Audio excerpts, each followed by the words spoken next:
नमस्कार, बहुत स्वागत है आपका एमपी दिन भर आप देख रहे हैं। मैं हूं आपके साथ ऋतु ज्ञानवानी। सबसे पहले बात टीकमगढ़ की।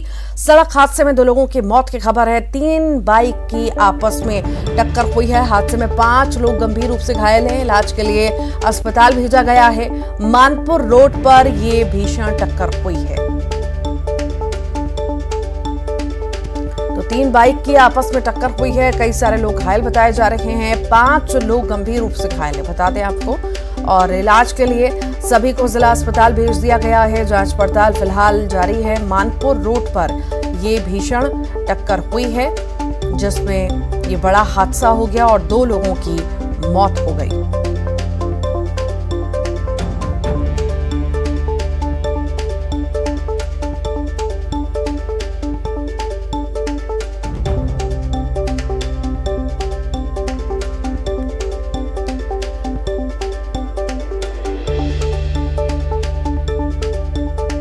ये बड़ी खबर आपको बता रहे हैं। 3 बाइक की आपस में भिड़ंत हुई है। बड़ा हादसा होते होते टला है। ये बड़ी खबर आपको बता रहे हैं।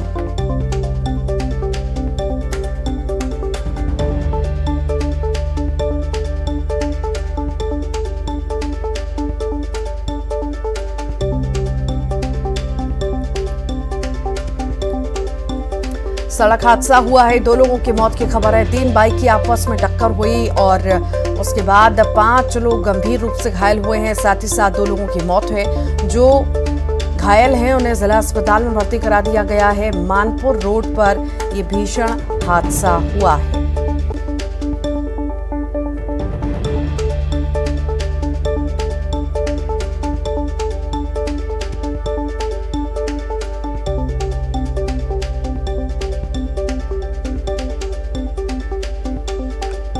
टीकमगढ़ से ये बड़ी खबर आपको बता रहे हैं, जहां पर 3 बाइक की आपस में टक्कर हुई और उसके बाद 2 लोगों की मौत हो गई इस हादसे में। साथ ही साथ 5 लोग गंभीर रूप से घायल बताए जा रहे हैं, जिन्हें अस्पताल में भर्ती करा दिया गया है। 5 लोगों की हालत गंभीर है, अस्पताल में भर्ती हैं, इलाज उनका जारी है। मानपुर रोड पर यह भीषण सड़क हादसा हुआ है। फिलहाल इस पूरे मामले में जांच पड़ताल जारी है। और ज्यादा जानकारी के लिए राजीव रावत हमारे साथ जुड़ गए। राजीव, 3 बाइक की आपस में टक्कर, 2 की मौत हुई है और जो घायल हैं उनकी स्थिति कैसे और कैसे ये हादसा हुआ? देखिए जी, बाइक सवार थे, तीनों लोग जा रहे थे तो तभी आमने सामने से 2 बाइकें आ रही थी तो जोरदार टक्कर हो गई। और फिर इसके बाद तीसरी बाइक जो जा रही थी तो इसी चक्कर में तीसरी बाइक भी जो एक हादसे का शिकार हो गई। तो जो बाइक सवार थे उसमें से 2 लोगों की मौके पर ही मौत हो गई और 5 लोग घायल हो गए। तो जिसके बाद जो सभी घायलों को पुलिस ने मौके पर पहुंचकर वहां से जिला चिकित्सालय में भर्ती कराया है, जहां उनका उपचार चल रहा है। जी ठीक, बहुत शुक्रिया।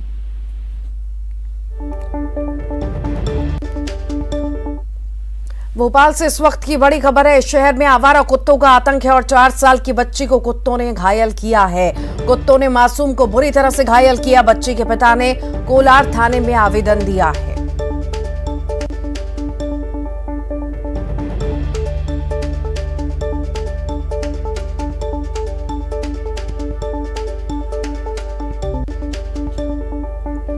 मंडला से इस वक्त की बड़ी खबर है। स्टाफ डैम पुल से नीचे गिरी है मारुति वैन और कांच तोड़कर चालक को बाहर निकाला गया। सुरक्षित बताया जा रहा है। चालक डिंडौरी के अमठेरा गांव का रहने वाला है। चालक मौके पर ही पुलिस पहुंची है।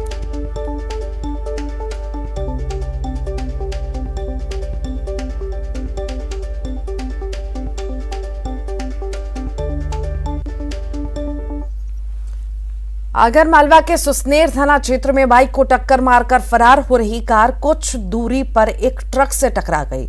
इस दुर्घटना में बाइक सवार 2 लोग सहित कार सवार भी घायल हुए। गंभीर रूप से घायल बाइक सवार जिला अस्पताल रेफर किया गया है।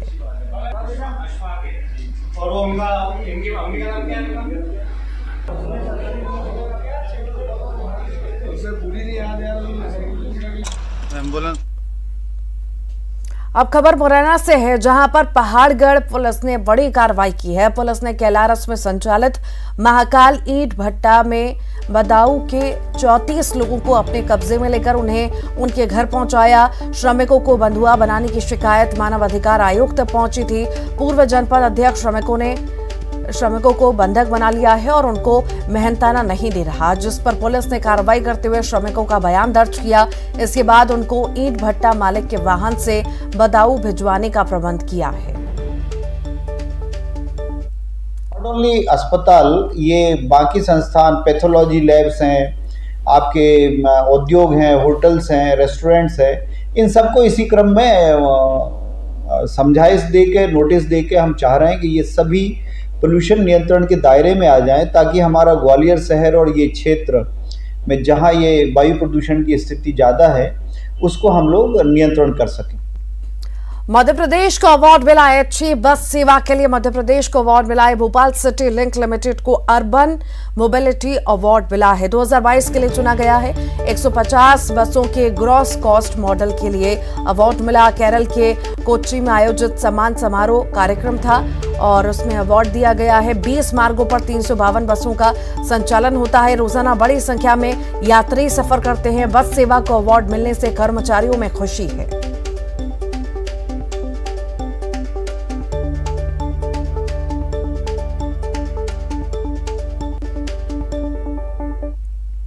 कल केंद्रीय मंत्री एमपी को सौगात देंगे। नितिन गडकरी मंडला और जबलपुर में करोड़ों की विकास योजनाओं का शिलान्यास और भूमि पूजन करेंगे। मंडला में नितिन गडकरी 1261 करोड़ की लागत से 329 किलोमीटर लंबी मंडला लोकसभा क्षेत्र की 5 सड़क परियोजना का शिलान्यास करेंगे। तो वहीं जबलपुर में वे करीब 4000 करोड़ के विकास कार्यों का भूमि पूजन करेंगे।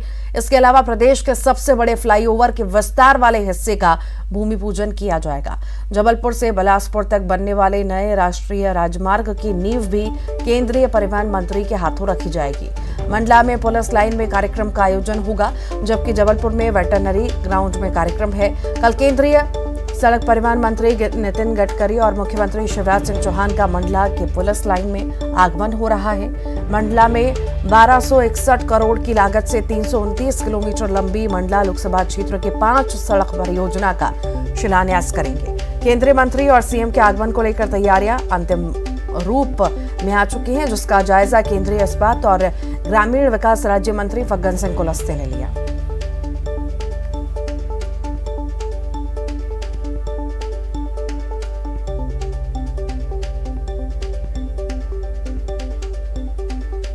तो कल नितिन गडकरी आ रहे हैं, बड़ी सौगात देंगे और साथ ही साथ उनके मुख्यमंत्री शिवराज सिंह चौहान भी मौजूद रहेंगे। बड़ा कार्यक्रम रखा गया है। मंडला में ये कार्यक्रम है और इस कार्यक्रम में शिरकत करेंगे।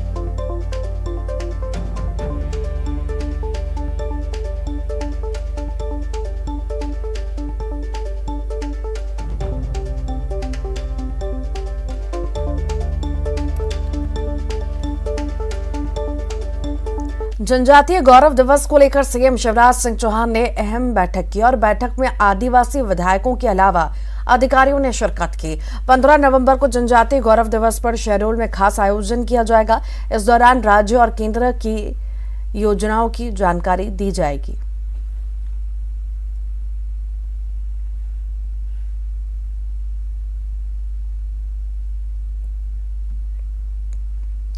पन्ना टाउन हॉल में खजुराहो सांसद विष्णु दत्त शर्मा ने नगरपालिका द्वारा आयोजित कार्यक्रम में 1100 हितग्राहियों के खातों में सिंगल क्लिक के माध्यम से आवास योजना की राशि डाली।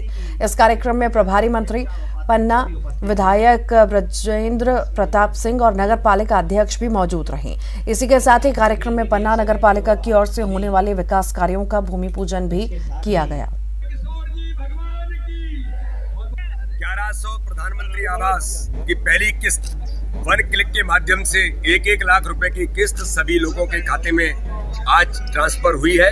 मैं सभी को बधाई देता हूं। माननीय प्रधानमंत्री जी का आभार व्यक्त करता हूं कि उनके माध्यम से आज भारत की जो तस्वीर बदल रही है, हर गरीब का जीवन बदल रहा है।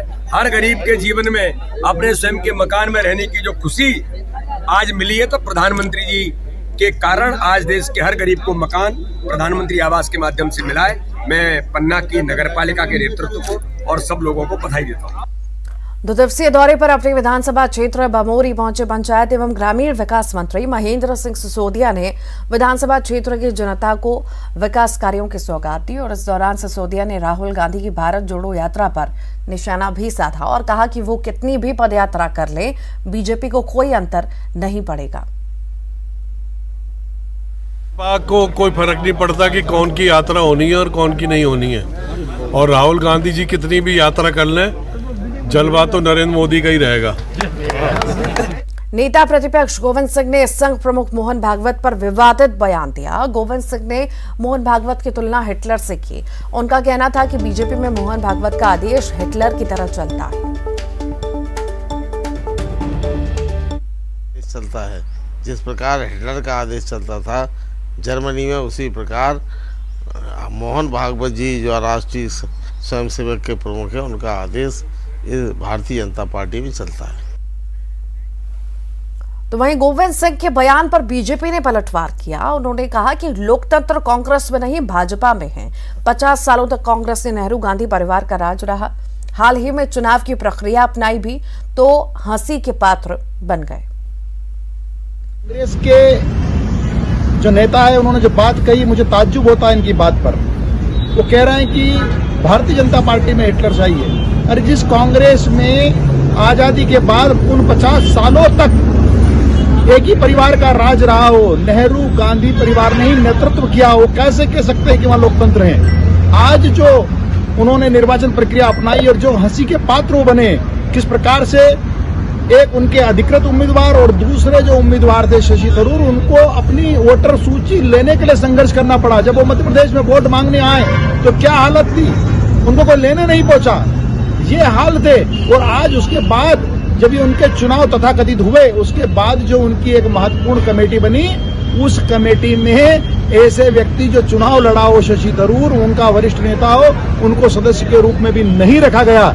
ये लोकतंत्र कांग्रेस का है जिसको देश की जनता जानती है, तो इनको ये बोलते हुए शोभा नहीं देता है कि उनके वहां लोकतंत्र है। और अब बात करेंगे भारत जोड़ो यात्रा की। राहुल गांधी भारत जोड़ो यात्रा पर 20 नवंबर को मध्य प्रदेश पहुंचने वाले हैं और इस यात्रा को लेकर पूरे प्रदेश में तैयारियां जोरों पर हैं। भारत जोड़ो यात्रा में मालवा निमाड़ की संस्कृति की झलक देखने को मिलेगी और इसी दौरान कई धार्मिक और सांस्कृतिक कार्यक्रम होंगे। वहीं यात्रा में आदिवासी कलाकारों के समूह शामिल होंगे। कांग्रेस को ऐसी उम्मीद है कि कांग्रेस को भारत जोड़ो यात्रा का फायदा अगले साल के विधानसभा चुनाव में मिलेगा। आसपास उनके पहुंचने की संभावना है बुरहानपुर, और उस रूट में, पूरे रूट में लोगों ने अपने अपने तरीके से उनके स्वागत की तैयारियां अभी से शुरू कर दी है। विभिन्न समाज के लोगों ने सामाजिक स्तर पर, धार्मिक संस्थाओं से जुड़े हुए लोगों ने धार्मिक स्तर पर, और चूंकि वो बेल्ट मालवा और निमाड़ का है तो यहाँ की संस्कृति जो है वो अलग तरीके से है। वहाँ के लोक नृत्य हैं, ग्रामीण अंचल के लोगों के उत्सव मनाने के अलग अलग तरीके हैं, तो बड़ा उत्साहवर्धक स्वागत होगा उनका। हरदा पहुंचे कृषि मंत्री कमल पटेल ने कहा कि प्रदेश में खाद की कोई कमी नहीं, व्यवस्था का विकेंद्रीकरण कर सहकारी समितियों के जरिए खाद किसानों को दिया जाएगा। और कांग्रेस पर निशाना साधते हुए उन्होंने कहा कि कमलनाथ सरकार में खाद की कालाबाजारी होती थी।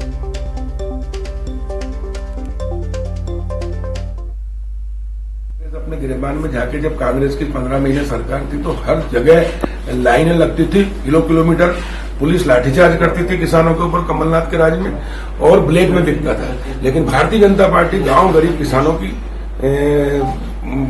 पार्टी है, किसानों की सरकार है। माननीय मुख्यमंत्री शिवराज सिंह चौहान 24 घंटे किसानों के लिए, गरीबों के लिए काम कर रहे हैं। मैं भी किसान हूं, पहले किसानों के लिए लगे, कहीं खाद की कमी नहीं है। व्यवस्था में थोड़ी वो थी कि डिफाल्टर किसानों को खाद नहीं मिल रहा था, लेकिन माननीय मुख्यमंत्री जी ने निर्देश दे दिए हैं कि अब डिफाल्टर किसानों को भी पहले वो सोसाइटी के सदस्य बने, उनको मिलेगा, नगद में मिलेगा। और अभी डबल लाख से मिल रहा था खाद, तो उसके कारण लोग इकट्ठे होते थे, लेकिन हमने अब केंद्रीकरण कर दिया, अब सोसाइटियों से भी खाद मिलेगा। हम गांव-गांव किसानों की सूची बना रहे हैं, उनसे पैसे जमा करके और तत्काल उनको गांव में ही पहुंचा कर खाद की व्यवस्था करने के मैंने निर्देश दिए। प्रदेश में अगले साल विधानसभा के चुनाव हो रहे हैं। चुनाव से पहले नेता सिर्फ मुद्दों पर ही नहीं बल्कि खेल के मैदान पर भी अपना फिटनेस चेक करने में लगे हैं। सीएम शिवराज सिंह चौहान का खेल प्रेम जग जाहिर है। मुख्यमंत्री मौका मिलते ही खेल के मैदान पर दो हाथ करते हुए नजर आते हैं। बीजेपी प्रदेश अध्यक्ष वीडी शर्मा भी इन दिनों अपना फिटनेस चेक कर रहे हैं। वीडी शर्मा का एक वीडियो सामने आया जिसमें वे फुटबॉल के मैदान में फुटबॉल खेलते हुए नजर आए। दूसरी तरफ बीजेपी के फिट नेताओं को टक्कर देने के लिए कांग्रेस के उम्र दराज नेता भी खुद को फिट बताने में पीछे रहे हैं। कमलनाथ भले ही खेल के मैदान पर नहीं दिखते हों, लेकिन रणनीतिक तौर पर चुनाव की बैठक लेकर कमलनाथ पार्टी को मजबूत बनाने में लगे हैं। वहीं दिग्विजय सिंह राहुल गांधी की यात्रा में कदम ताल करते हुए दिखाई दिए। दिग्विजय सिंह जी ने 3500 किलोमीटर पदयात्रा की थी, नर्मदा जल की परिक्रमा की थी, तो उन्होंने बता दिया कि वो फिट है। अभी भी लगातार राहुल जी की जो भारत जोड़ो पदयात्रा है बहुत तेज चलते हैं वो, और जो तेज नहीं चल पाए वो पीछे रह जाता है, उनसे साथ मिल भी नहीं सकता। आप देख लीजिए जबरदस्त फिट है, और वो उनकी फिटनेस इस बात से प्रदर्शित होती है कि वो 24 घंटे सजगता के साथ जनता की सेवा कर रहे हैं। वो मानसिक रूप से और शारीरिक रूप से पूरी तरह से मध्य प्रदेश की जनता के लिए काम कर रहे हैं, और यही सबसे बड़ी उनकी उपलब्धि है। वो शारीरिक रूप से जितने फिट हैं, और फिटनेस उनकी केवल फुटबॉल खेलते हुए दिख नहीं रही, आप उनके काम से भी परिलक्षित। देवास में वृद्धाश्रम की दीवारें प्रभुराम की गाथाएं गा रखी हैं। कलाकार दिव्यानी राठौड़, अंतिम राठौड़ और सूरज कौशल ने मुफ्त में वृद्धाश्रम की दीवारों पर वॉल पेंटिंग की इच्छा जताई और अब अपने काम से फ्री होकर इसको साकार कर रहे हैं।